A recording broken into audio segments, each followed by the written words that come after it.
Hello, everyone. Welcome to Wind Down Wednesdays. I'm your host, Paula Taylor, and this is episode 98. I talked a few weeks ago about how I was getting rid of all the ads in my podcast. I felt like they weren't aligned with just me in general, but I also stated that I do intend to allow this work to support me full-time at some point, and so that I would occasionally be asking for what I need. And so with that in mind, I've actually created a donate page on my website. If you go to the podcast page on paulataylorenergy.com, you can actually support the show directly. And that's a great way if you're feeling called to financially support the show. If you do it through Anchor, or if you donate to me even through Insight Timer, they take a really large portion. I think Insight Timer takes like 30% or something. And I'm not sure about Anchor, but PayPal takes a much lower percentage. So again, no expectations there. Just if you're feeling called to support the show through a financial donation, that's a great way to do it. You can also like the show on whatever podcast platform you're listening on, share it on social media, tell a friend about it, or just listen. I love the support of having listeners or people watching the live show. And I love it. I got some feedback today about somebody who really liked last week's show. So I really appreciate getting that feedback as well. And you can always contact me. You can message me through Facebook. There's a contact me page on the website as well. Okay.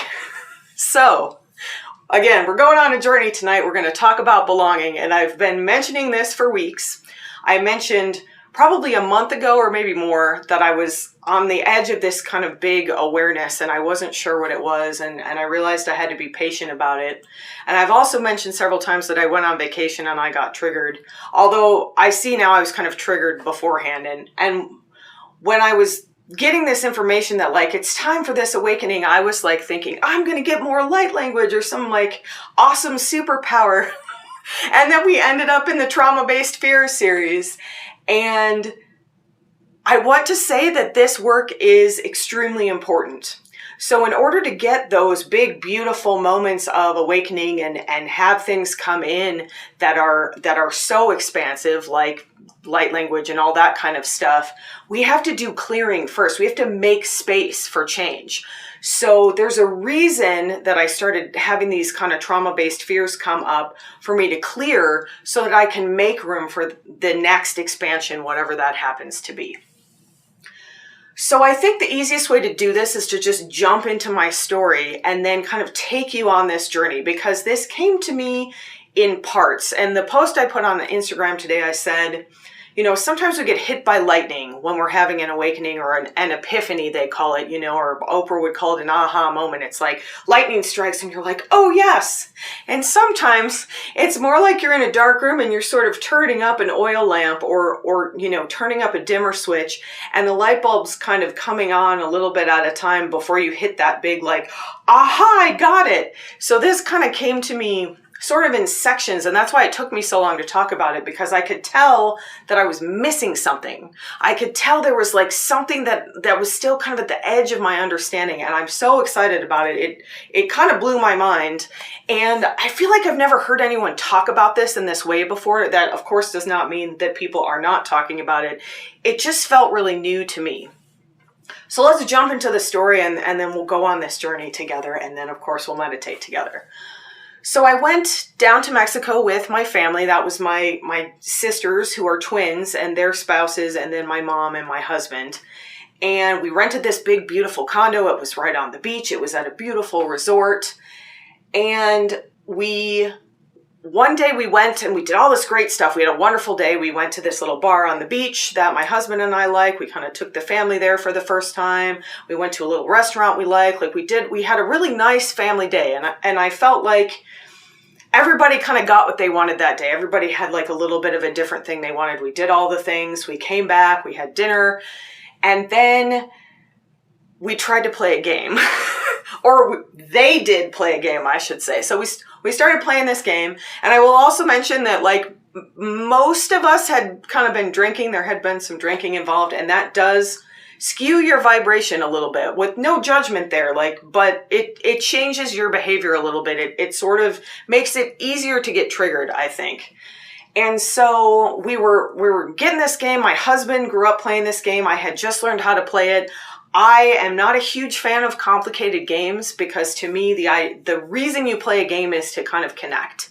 So, I'm happy to play like Uno or something that requires almost no thought because then, you're talking and you're spending time together. But when the game is really complicated, I get kind of like, I get kind of overwhelmed. And my sisters and their spouses, they love to play like these super complicated games. And this game was a little bit complicated, but like within like the realm of Paula being able to like handle it. But there were a lot of us, and so they had bought this expansion pack. They bought this game for my husband as a surprise, which was awesome.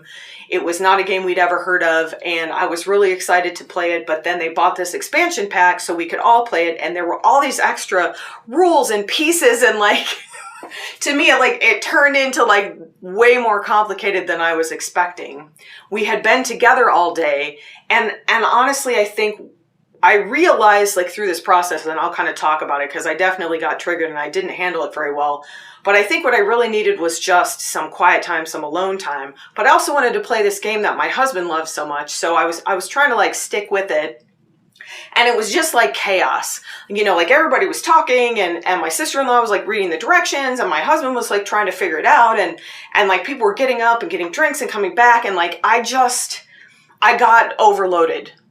And so I had a little triggered outburst and I said, let's just play the game. And there was probably an expletive in there that I will not share because this is a clean podcast / show.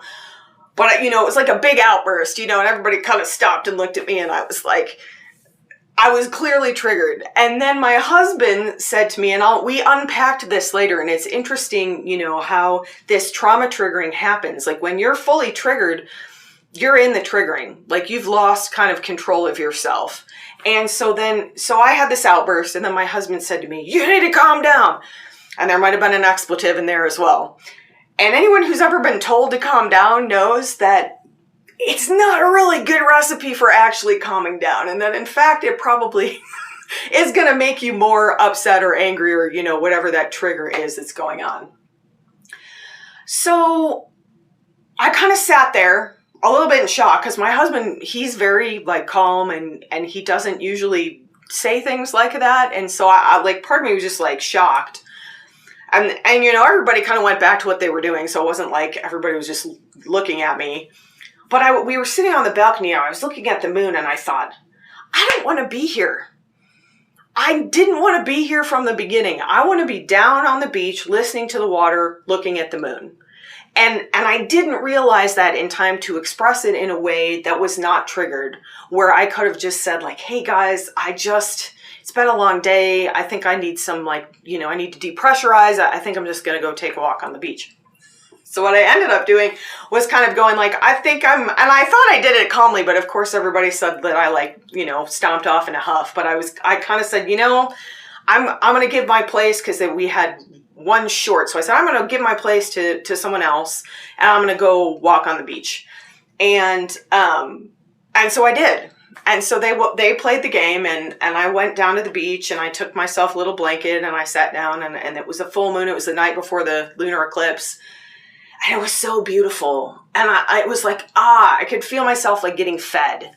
I needed nourishment and that is the nourishment that I needed. But at the same time, I was still triggered. And so like these thoughts started coming up about belonging. Like, I don't belong with them. I don't belong here. I don't belong anywhere. Like all of these kind of like trauma-based thoughts around belonging started coming up that I haven't had for a really, really long time.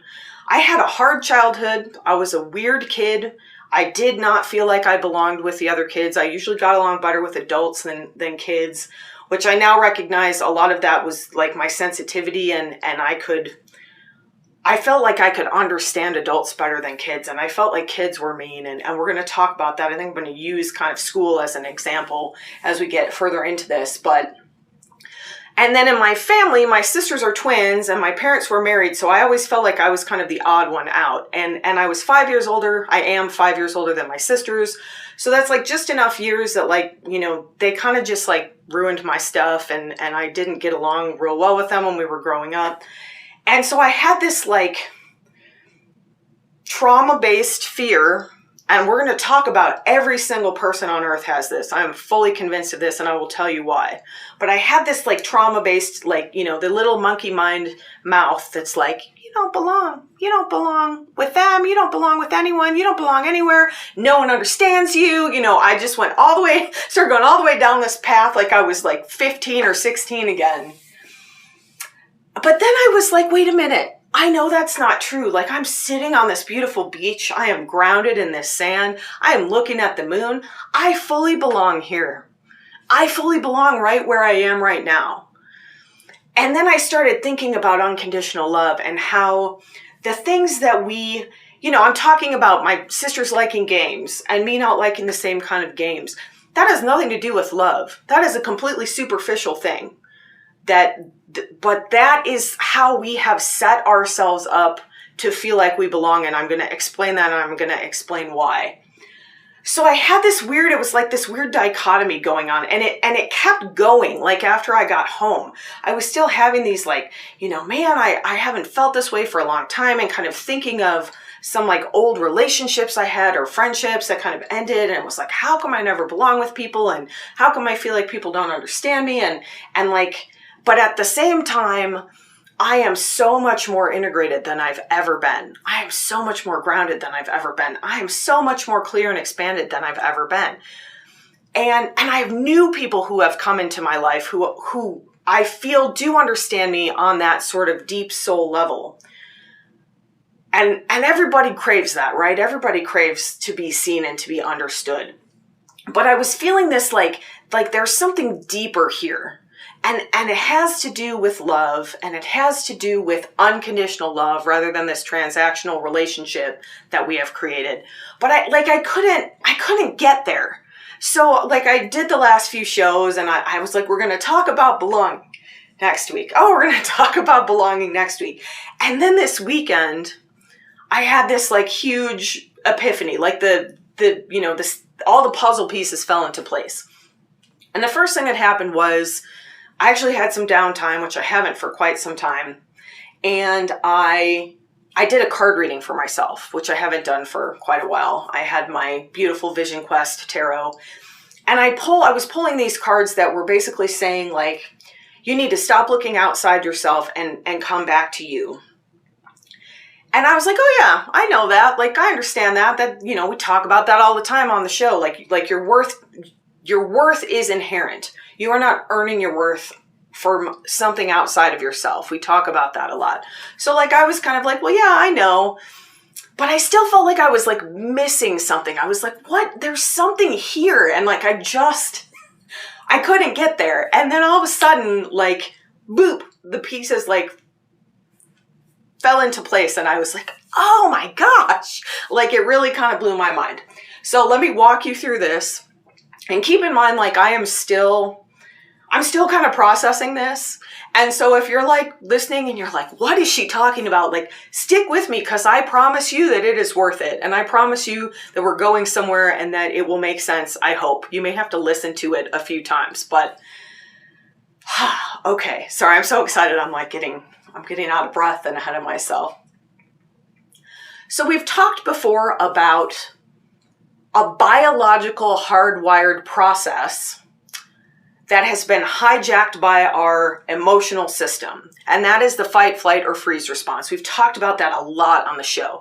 And we've talked about how the fight, flight, or freeze response, that sympathetic response, that adrenaline response, is a survival response for your physical survival. We've talked about before, like, that was like when you encountered a saber-toothed tiger, right? And it was like, okay, I gotta fight, I gotta run, or I gotta freeze so it doesn't see me to stay alive. That is what that adrenaline, that is what that sympathetic, that fight, flight, or freeze response is for.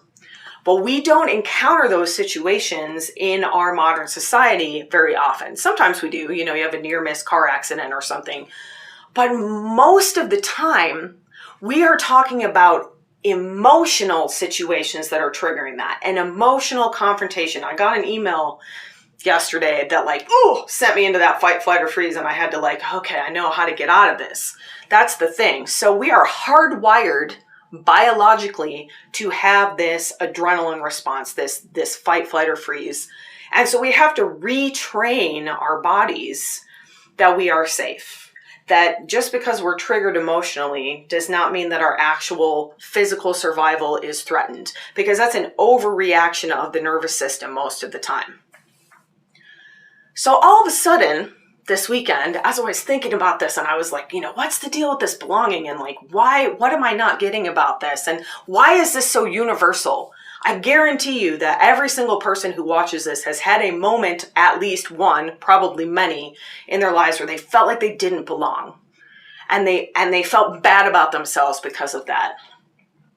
So all of a sudden, it occurred to me that the need to belong is also a biological response. It is hardwired in our bodies for the same reason the fight, flight, or freeze is. Because when we were in our early days of existing in the form we exist now, we needed to be in groups to survive. That is why we've kind of formed tribes, right? Because there was safety in numbers.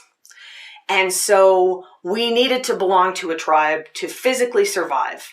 And so we had to do whatever it took to stay part of that tribe. And that is why banishment was a huge punishment. And you see that all the time, even in it's a terrible movie, The Witch it's called, but they banish the person from this. It's like the early days of the colonies, like the Puritans, and they banish them from the colony. And that meant almost certain physical death. That wasn't just like, somebody snubbing you on the playground, which is the equivalent of that now.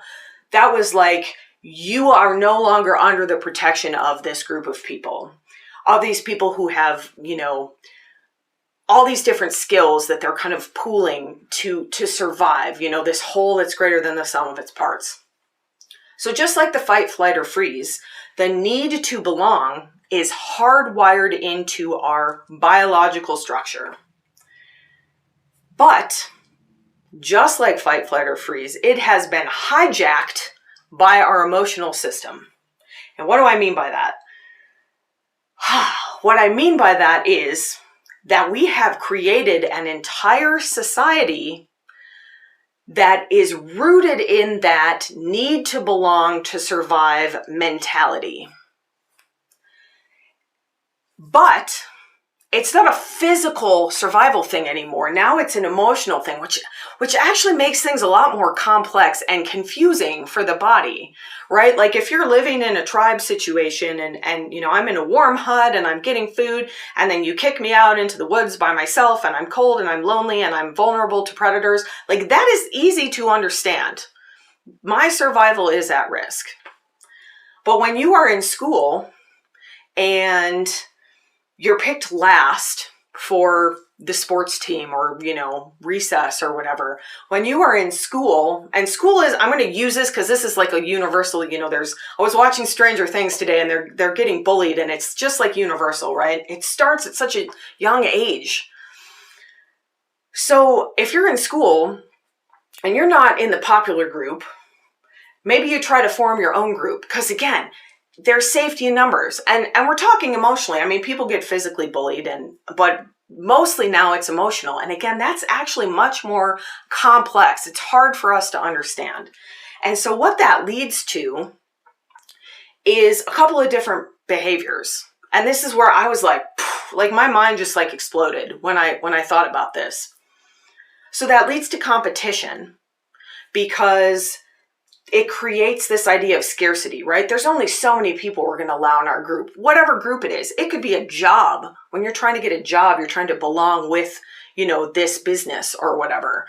I'm going to keep using the school analogy just because I think it's concrete, it's understandable, it's pretty universal. So I want to be a popular kid, let's say in school. There's competition for that, right? And then let's say I become a popular kid. I got to stay there, right? There's a hierarchy. So there's a bunch of competition going on to get in this, to keep belonging. First to get in, and then to stay in. And so what happens is there's a bunch of people-pleasing behaviors that go on. I remember my mom telling me when I was in high school about a friend that I had growing up that we had gone like through elementary school together. We'd known each other forever and we were friends. And then she ended up kind of in the popular group in high school, and I was like a band geek, like it was not happening. And I remember my mom telling me, oh, I ran into so-and-so's mother, and she was talking about how hard it was for her daughter to get into this group because they came from the rich kid school. Like we were kind of not, the whole area I grew up near is very wealthy, but the school we went to was kind of considered the like lower status school. So she had to like work her way. She had to earn her worth, right? She had to work her way into this group. And then she had to work so hard to stay in it. Basically, she had to hide who she was.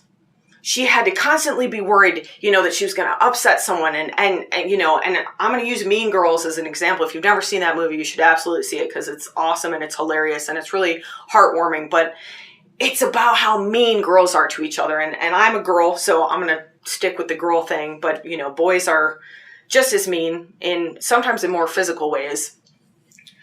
So you have to start hiding who you are to fit into this group. I did that for years in the medical community. I didn't have purple hair because you're not allowed, right? So you have to fit into this group. You have to start censoring yourself, not being true to who you are to be in this group, which leads to people pleasing. And I've talked about that a few times recently. Like I'm a chronic people pleaser, right? I think we kind of all are. I mean, not all of us. And that's the other thing. So let's say you're in the popular group and you're the head, you're the chief of the tribe.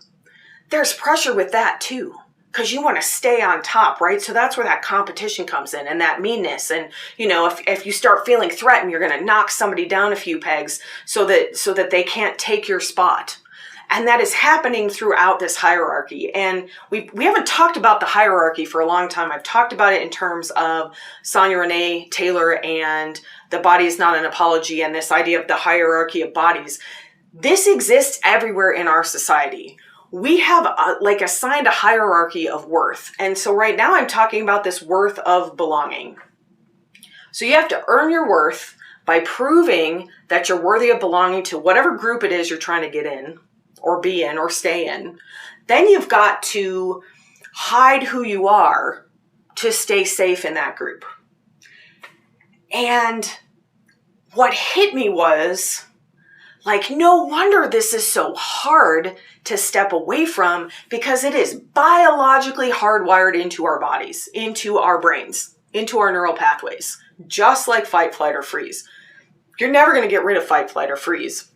Because it exists for a reason. It exists to keep you physically safe. But when it gets hijacked by the emotional system and it's triggered all the time, it actually doesn't serve you. And that is exactly what is happening with this need to belong. We have a biological need to belong because that is what kept us alive back in the day.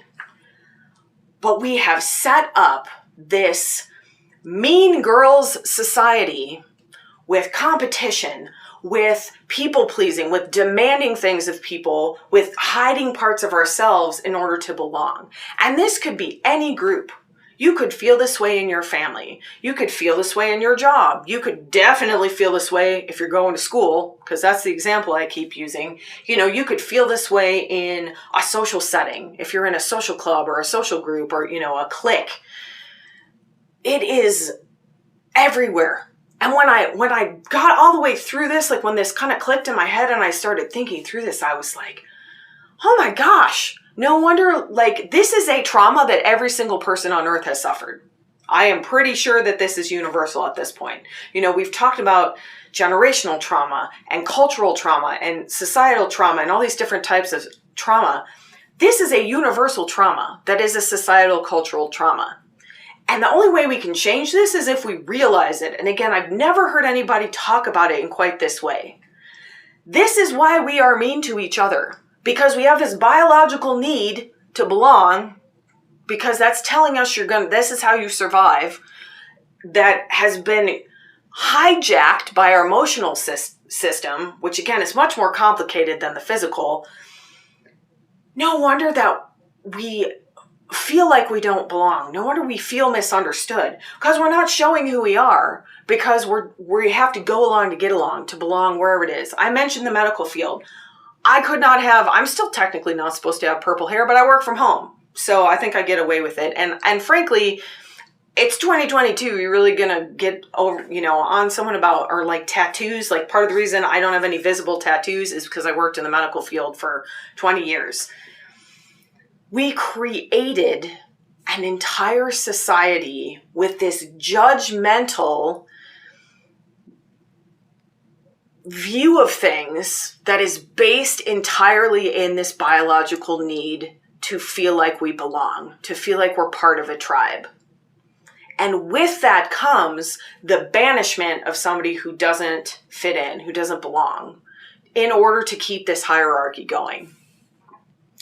And so how do we get away from this? I mean, as a society, like, if we recognize this and we start dismantling this, that's what Sonia Renee Taylor talks about in The Body Is Not an Apology, about the hierarchy of bodies that we've placed, this worth of bodies. If we start dismantling this within ourselves, as she says, that is how we dismantle it in society, right? First, we have to see it. We have to recognize it. We have to understand it a little bit. And just like the fight, flight, or freeze, we've got to start to retrain our bodies. So how do we do that? With the fight, flight, or freeze, we've talked a million times, about breathing and meditation and all of this training that we do, all this practice that we do, so that when we do get triggered, we can step out of it more quickly. We can recognize we're triggered. We can step out of it. So how do we do this with belonging? And the answer was in the tarot poll. I pulled the answer before I understood the question, which sometimes happens. We have to come back to ourselves. Our worth is inherent. We do not need to earn our worth. We are divine beings. We don't need to belong to anything outside of ourselves. Now, yes, we are social creatures and we need interaction and all of that stuff. Like, don't get me wrong. I'm not saying like live as a hermit and never talk to anyone again. But in terms of hiding who we are to fit in, all of that, we have completely built a society where we are expected to be validated externally. We are looking outside of ourselves for validation. Can I join your group? And everybody has to nod and say, oh yeah, you can join our group. Oh, but don't do anything so-and-so doesn't like, because, you might get ostracized. You might get banished from the group, right? So we're always kind of walking around on eggshells. And the sad thing is that everybody is. Even the people in charge are. Even the people who seem like they're in charge of the popular group or whatever the group is, they can't show who they really are, because they think they'll get ostracized. So if we recognize this, we start to dismantle it. So we have to come back to ourselves. We have to stop looking outside of ourselves for validation, because there's nothing to be found there but emptiness. I told this story, I think, in my book. I don't know if I've ever told it on the show. The emptiest I ever felt in my whole life was right after I did my senior recital for my bachelor's degree in oboe, in music, for playing the oboe. And I worked and I worked and I worked and I practiced and I practiced and I practiced, and I was so focused on this thing, and I kind of turned it into a thing like we do a lot of times with like diet. This is going to be the thing that makes me happy. When people see how great I am, I will feel happy. And I worked and I worked and I worked and I did the recital, and I had a great response, and people came and they all came up to me afterwards. Oh my gosh, that was so great. You sounded amazing. I got so many compliments. And I went home and I was like, I don't feel any better. All of this beautiful like praise was showered on me, and I still felt this empty hole inside. And that is because you cannot be validated externally. It has to come from within. It has to come from this spiritual connection that we build every week on the show. That is the reason that I do this work. And when we come back to ourselves, then it doesn't matter if we were ostracized from playing a game with our family, which again, I did that to myself. Let me be clear, that was welcome there. That was something that happened because I needed to get away. But that's what brought up these feelings, right? that is what I was thinking when I was sitting on the beach, and I wasn't quite understanding like what was happening, but I knew that the answer lies in that unconditional love. That is who we are. It doesn't matter if my sisters play more complicated games than me, because I love them. I'm trying to love them unconditionally. I'm not perfect, for sure. You know, this transactional thing, think about that. This whole thing about belonging. You do this, I do this. You do this, I do this. Oh, you didn't do this right. That threatens your belonging, right? So that is what we call love in this society. And it is not love. That is a transactional relationship. Love is patient. Love is kind. Love never asks for anything. Love just exists. Love just expands. Love turns the other cheek, right? So if you come back to that unconditional love, that is who you are, that is what you are made of, that is the essence of God, of higher power, of source, of spirit, whatever word you like for that or don't like, of that which is greater than yourself, that is yourself. Deep down, that is yourself. But when we put all these layers up because we feel like we have to wear masks and we feel like we have to hide and we have a biological need to belong that's been hijacked by this emotional need to belong now, anytime you're looking outside yourself, it's going to end up feeling empty. You're going to end up feeling dissatisfied. And that goes for everything, not just belonging. But that is the realization that I had.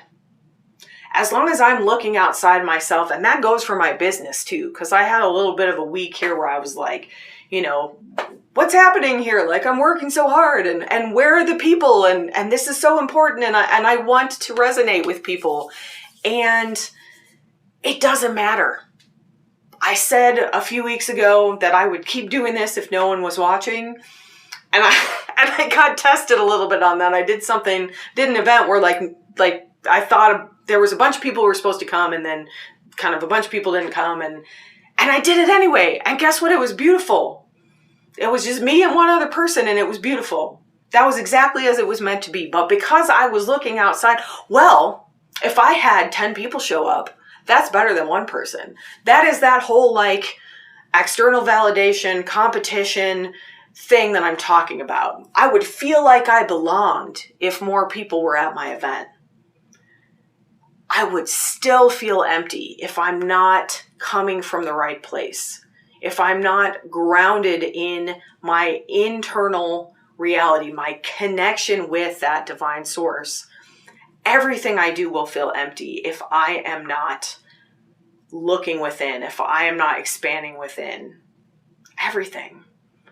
And that is why I do this work. I just needed a little reminder. I needed a big aha moment reminder of that. So, that's my story. I hope it made sense. I feel like it did. And again, if you're like me, like I've been mulling this over now. Like I think I had this realization 2 or 3 days ago. It hasn't been that long. And it's really been like I'm seeing it everywhere now. I had a friend who was doing a video earlier today, and she was talking about looking outside yourself for validation and coming back within. And she was talking about how self-doubt actually exists outside of ourselves and we have to come back to ourselves. I think that might be the answer for everything. To come back to yourself. And sometimes that's really uncomfortable when we're triggered, when we're in trauma. That's why we do this work. That's why we build spiritual tools so that we can come back, so that we have this beautiful place to come back to. And sometimes we got to clear away the chaff, right? We got to clear away that frequency of trauma to find that divine frequency, which is who we really are. That is what we've been doing in these last few shows.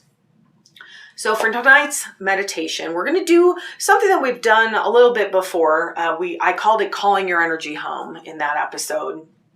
But I was thinking about this, and I was thinking about we leave little parts of ourselves in all of these places, right? If I'm not being my true self, if I'm not coming from within in my medical job, let's say, if I'm hiding part of who I am, then I'm leaving a little piece of me behind there.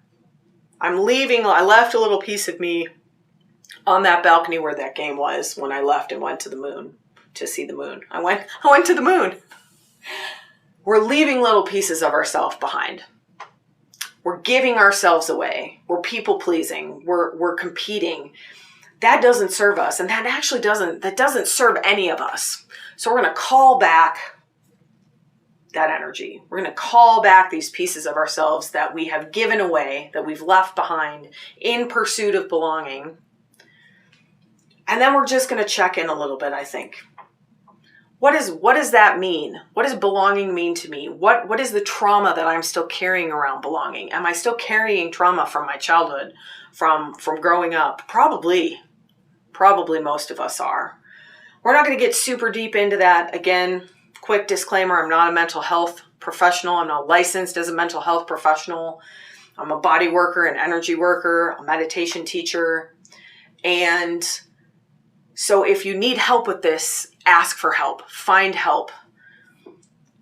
But let's get into this meditation and call back, at the very least, all of this beautiful, shining energy that we have given away unknowingly by buying into this system, by buying into this whole idea of competition and people pleasing and needing to belong. We don't really need to belong to survive anymore. And spiritually, the only way we survive is by filling our beautiful cup, our beautiful vessel, with that divine love that we are truly made of. And from that place, we can develop true connection with people, true belonging with people, a true soul connection. Really looking at someone and seeing them for who they are and allowing them to be who they are, not who you want them to be, not who you expect them to be. What a relief to be seen that way. What a relief to see someone else that way and let go of all that baggage. And it's going to be a work in progress. It's going to be something that we come back to. It's going to be something that we dismantle within ourselves a little at a time. That was a long one. Thank you for sticking with me. Let's meditate together.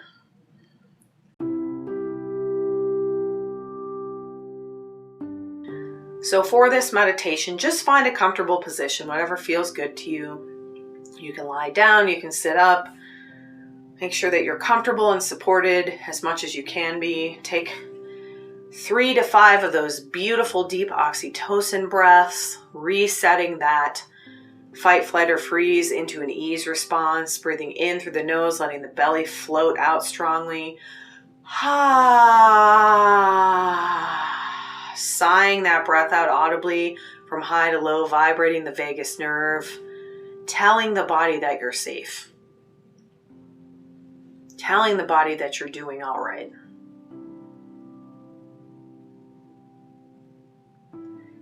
And then start to think about this idea of belonging. Where are the places in your life that you are giving energy away to this system that tells you in order to belong, you have to be something other than who you truly are? And you might be pulled back into childhood. If anything gets too intense, you can always step out of the meditation, take some nice deep breaths, get up and move around. Whatever calls to you, you can just completely stop. Come back another time when you feel safer. But just notice what comes up for you around belonging. Maybe you're even getting kind of the first memory you have where you felt like you didn't belong, where you felt that kind of emptiness, that sadness, where you weren't being seen, you weren't being understood, you weren't being included. And just call that energy back. Just use your intention. I call back any energy that I've left where I was looking outside myself for validation about belonging. And just start to do that with any of these little memories that come up, these little places that you might feel that you've left energy behind. You can do this without specifically even thinking of a specific situation. You can just Set the intention, I call back all energy that I have given away by pursuing this external validation of feeling like I belong. I know that I belong. I am a being of love and light. I belong. Everywhere I go, I am divine and I belong. Allow the top of the head to open, that crown chakra. Call in that beautiful love and light that you're made of. Let it flow through your head and your neck, through your shoulders and arms, down through the torso, into the hips and pelvis. Take a nice big deep breath into the hips and the pelvis. Sigh that beautiful love and light down through the legs, all the way down to the feet. Fill your vessel now with this light and love. If you're familiar with your waterfall of joy, you might want to step into that. That's just this flow of love, this beautiful flow of divine light, of bliss. You belong here. You belong in your body at this time. You belong in the spiritual sense of the word. You are a divine being. There is nowhere you do not belong. So come back to this idea of calling your energy back from the places you've given it away around this idea of belonging and external validation. Where are you still looking outside yourself to feel like you belong? Where are you still looking outside yourself to feel validated, to feel worthy? Call that energy back to your truth. Your truth is that you are inherently worthy. You do not have to earn your worth in any way. Call that energy back. Even if it's just for the next few moments here, come fully into yourself. Call all of that energy, all of that looking outside yourself for any kind of fulfillment. Call that home right now. Call that to your body. Call that to your beautiful vessel. And recognize the truth of your being is that you require nothing outside of yourself spiritually. And when you are full in this way spiritually, you will resonate, your frequency will attract those you truly belong with. And that frequency changes. So sometimes relationships leave us. Sometimes we belonged in a group and then we don't belong anymore. Our worth is not tied to that. So if you're seeing a situation where you felt like you belonged at one time and then you didn't, maybe you're blaming yourself, maybe you're trying to blame the other people for that, that is just a changing of frequency. It's just an evolution of frequency. And not all frequencies resonate in harmony.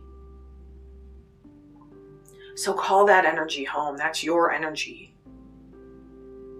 Call your energy back from that group or that place, whatever it is, that person. You do not have to earn your worth by looking outside yourself for validation, by looking outside yourself to belong. You belong fully in this beautiful physical plane, in this beautiful physical vessel. You entered this body for a reason. And it was not to look outside yourself for worth. It was to share your beauty. It was to share that inherent worth with the world. And you can't do that if you're giving it away. So call it home now. Call that energy home. Open to that beautiful bliss and love and light that is the essence of your being. Let it fill every pore, every cell of your body. Let it fill your organs. Let it fill your belly. Let it fill your fingers and your toes. Let it fill you all the way to the tip of your nose. fill yourself up with your own inherent worth, with your own divinity, with your own light, with your truth, with the beauty of being true to yourself, of knowing who you are and being that truth, living that truth to the extent that you can, without judgment.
You are perfect exactly as you are. You are worthy exactly as you were made. Let yourself feel that now. Shaye tanaye. Oh shata. Oh shaye. Oh tana. Oh tana. Oh tana.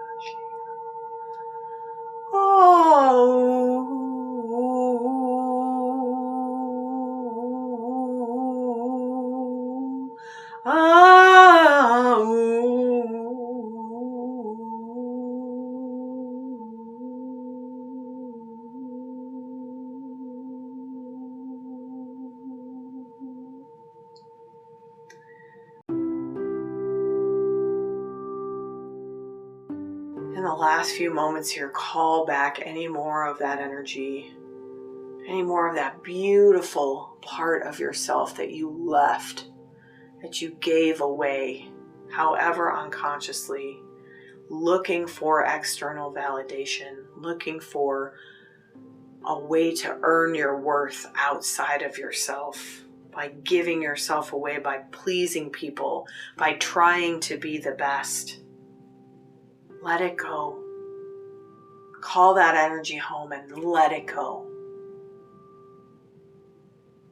Letting go of any frequency now that's not serving us, anything we've called back that is not resonating with this divine frequency of light and love, of wholeness, of worth.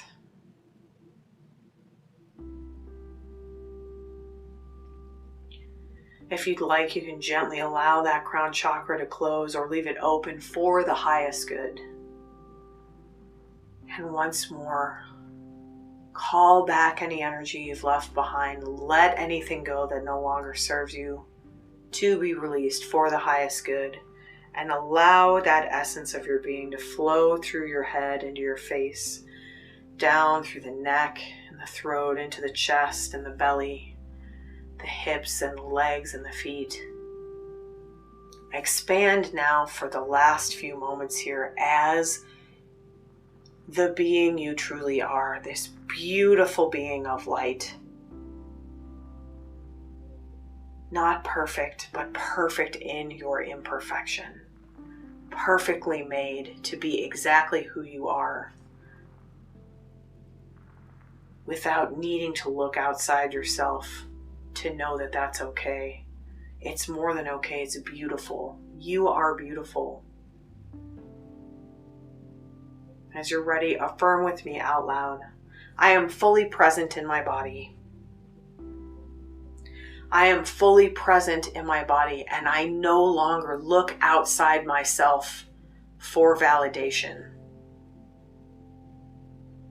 I am fully present in my body, and I know my inherent worth. My vessel overflows with love, and I am divine light. As you're ready, you can slowly start to move your body. Move your head and neck around, maybe shrug your shoulders a few times, circle your wrists and your ankles. Let everything crack a little bit.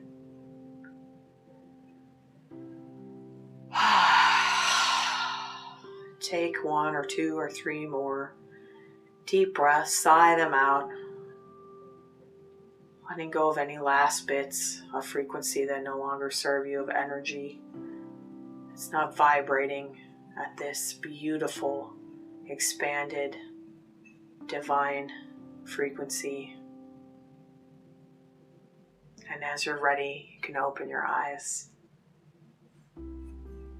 Thank you so much for joining me. Come back to this show. Come back to this meditation. We can change the world. I firmly believe that we can dismantle this hierarchy of needing to belong by looking outside of ourselves.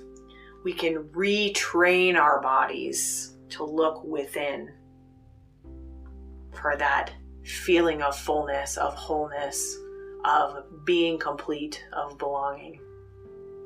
Have a beautiful rest of your night and an expanded rest of your week, and I will see you next week for Wind Down Wednesday.